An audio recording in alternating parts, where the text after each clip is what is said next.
ਤੇ ਚਾਹ ਦਾ ਆਪਾਂ ਨੂੰ ਮਤਲਬ ਦੇਖ ਹੁਣ ਆਪਣੇ ਇਧਰ ਪੰਜਾਬ ਦੀ ਕਬੱਡੀ ਤੇ ਬਾਹਰ ਦੀ ਕਬੱਡੀ ਦੇ ਵਿੱਚ ਤੁਹਾਨੂੰ ਕੀ ਫਰਕ ਨਜ਼ਰ ਆਉਂਦਾ ਹੈ? ਜਿਹੜੀ ਇੱਧਰ ਦੀ ਕਬੱਡੀ ਤੇ ਉੱਧਰ ਦੀ ਕਬੱਡੀ, ਮਤਲਬ ਪੰਜਾਬ ਦੀ ਕਬੱਡੀ ਬਿਹਤਰ ਲੱਗਦੀ ਹੈ ਕਿ ਬਾਹਰ ਕੈਨੇਡਾ ਦੀ ਜਾਂ ਯੂਕੇ ਸੀਜ਼ਨ ਦੀ ਜਿੱਥੇ ਬਾਹਰ ਫੈਡਰੇਸ਼ਨਾਂ ਵਾ, ਕੋਈ ਵੀ ਕਬੱਡੀ ਕੱਪ USA ਲਾ ਲਓ?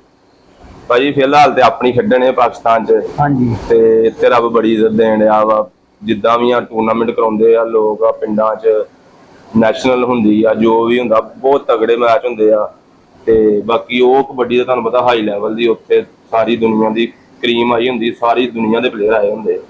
ਤੇ ਉੱਥੇ ਜਾਣ ਵਾਸਤੇ ਤੇ ਬੰਦੇ ਨੂੰ ਮਿਹਨਤ ਬਹੁਤ ਤਗੜੀ ਕਰਨੀ ਪੈਂਦੀ, ਬੰਦਾ ਤਗੜਾ ਹੋਵੇ ਉੱਥੇ ਜਾਏ। ਬਾਕੀ ਆਪਣੇ ਪਾਕਿਸਤਾਨ ਦੀ ਕਬੱਡੀ ਬਹੁਤ ਤਗੜੀ ਆ, ਬਸ ਇੱਥੇ ਥੋੜਾ ਜਿਹਾ ਰੇਡਰਾਂ ਦੀ ਬਾਮ ਬੂਮ ਦਾ ਵਾ, ਇਹ ਘਟਾ ਦਿੰਦਾ ਸਾਡੇ ਪਾਕਿਸਤਾਨ ਦੀ ਕਬੱਡੀ ਬਹੁਤ ਰੂਟ 'ਚ ਆ।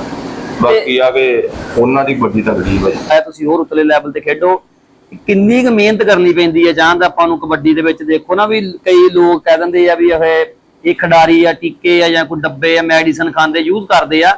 ਟ੍ਰੇਨਿੰਗ ਤੁਹਾਡੀ ਕਿੰਨੀ ਕੁ ਹੁੰਦੀ ਆ, ਆਪਾਂ ਲੋਕਾਂ ਨੂੰ ਜ਼ਰੂਰ ਦੱਸਣਾ।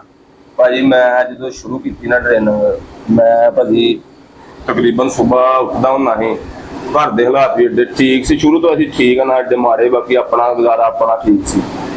ਤੇ ਸੁਬਾਹ ਉੱਠਣਾ, ਉੱਠ ਕੇ ਇੱਥੋਂ ਮੇਰੇ 10-12 ਕਿਲੋਮੀਟਰ ਬਣ ਜਾਂਦਾ ਕਲੱਬ, ਪ੍ਰਿੰਸ ਕਲੱਬ, ਉੱਥੇ ਜਾਣਾ ਹੁੰਦਾ ਸੀ। ਉੱਥੇ ਟ੍ਰੇਨਿੰਗ ਕਰਨੀ ਕਰਕੇ 10-11 ਵਜੇ ਆ ਜਾਣਾ, ਆਣ ਕੇ ਜੇ ਕੋਈ ਘਰ ਦਾ ਕੰਮ ਕੁਮ ਕਰਨਾ ਕਰਾ ਕੇ ਮੁੜ ਕੇ ਸ਼ਾਮ ਨੂੰ ਫਿਰ 2-3 ਘੰਟੇ ਕਰਨੀ। ਬਾਕੀ ਆ ਕਿ 2-3 ਘੰਟੇ ਸੁਬਾਹ, 2-3 ਘੰਟੇ ਸ਼ਾਮ ਨੂੰ ਦੇਣੇ ਆ। ਜਿਹੜੇ ਆਮ ਆਂਦੇ ਟੀਕੇ ਗੋਲੀਆਂ ਆਪਾਂ ਨਹੀਂ ਹਜੇ ਤੱਕ ਭਾਈ ਇਸਤੇਮਾਲ ਕੀਤੇ, ਆਪਾਂ ਘਰ ਦੀ ਖੁਰਾਕ ਪ੍ਰੋਟੀਨ ਇਸਤੇਮਾਲ ਕਰ ਲੈਂਦੀ ਆ।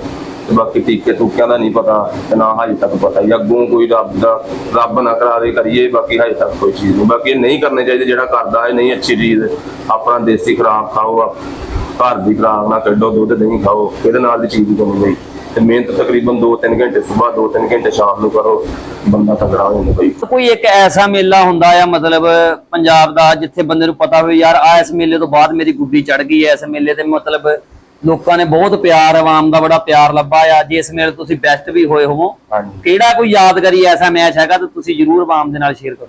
ਭਾਈ 2-3 ਮੈਚ ਖੇਡੇ ਸੀ। ਇੱਕ ਸਭ ਤੋਂ ਪਹਿਲਾ ਮੈਚ ਨਾ ਵਿਸਾਖੀ ਮੇਲਾ ਹੋਇਆ ਸੀ ਨਨਕਾਣਾ ਸਾਹਿਬ, ਸਿੱਖਾਂ ਦਾ ਹੋਇਆ ਸੀ ਉਦੋਂ। ਤੇ ਉਦੋਂ ਤਕਰੀਬਨ ਠੀਕ ਸੀ, ਮੈਂ ਨੈਸ਼ਨਲ ਵੀ ਖੇਡ ਕੇ ਆਇਆ ਸੀ ਪੰਜਾਬ ਤਰਫੋਂ, ਤੇ ਖੇਡਦਾ ਵੀ ਸਹੀ ਸੀ। ਤਾਂ ਪਿੰਡਾਂ ਪੁੰਡਾਂ ਲੈਵਲਾਂ 'ਚ ਮੈਂ ਠੀਕ ਖੇਡਦਾ ਸੀ। ਮੈਂ ਉੱਥੇ ਮੈਚ ਖੇਡਣ ਗਿਆ ਸੀ ਭਾਈ, ਉੱਥੇ ਨਾ ਅੱਲਾ ਬਖਸ਼ੇ ਭਾਈ ਮੁਜ਼ੰਮਲ ਬੂਟਾ, ਅੱਲਾ ਪਾਕ ਉਹਨਾਂ ਜਨਤਾ ਨੇ ਘਰ ਕਰੇ। ਤੇ ਉਹ ਸਾਈ ਸਨ, ਬਲਾਲ ਮੋਹਸਨ ਢਿੱਲੋਂ ਸੀ ਸਾਈ, ਤੇ ਵੀਦਾ ਭੱਟੀ ਸੀ, ਸਿੰਘ ਚੰਗੇ ਰੇਡਰ ਸੀ। ਤੇ ਭਾਈ ਮੈਂ ਇਹਨਾਂ ਨੂੰ ਫੜ ਗਿਆ ਸੀ 2 ਕਬੱਡੀਆਂ ਸਾਰਿਆਂ ਨੂੰ, ਤੇ ਉਹ ਖੇਡਿਆ। ਉਸ ਤੋਂ ਬਾਅਦ ਭਾਈ ਇੱਧਰ ਚੱਠਿਆਂ ਦਾ ਟੂਰਨਾਮੈਂਟ ਹੋਇਆ ਸੀ, ਤੇ ਉਹ ਆਪਾਂ ਬਹੁਤ ਤਗੜਾ ਖੇਡੇ ਸੀ। ਮੈਂ ਕੱਲਾ ਜਾਪੀ ਸੀ ਤਕਰੀਬਨ, ਤੇ ਜਿੱਤ ਗਏ ਸੀ ਮੈਚ ਭਾਈ। 5-6 ਓਪਨ ਪਾਏ ਸੀ ਉਹਨਾਂ, ਆਸਾਨ ਬੱਟੂ ਸੀ, ਜਿੱਦਾਂ ਚੰਗੇ ਰੇਡਰ ਦੀ ਟੀਮ ਚੱਠਾ ਸੀ। ਮੈਂ ਸਾਰੇ ਫੜ ਗਏ, 8-9 ਸਟਾਫ ਸੀ ਮੇਰੇ ਫਾਈਨਲ 'ਚ, ਤੇ ਮੈਂ ਬੈਸਟ ਹੋਇਆ, ਬਹੁਤ ਤਗੜਾ ਮੈਚ ਖੇਡਿਆ।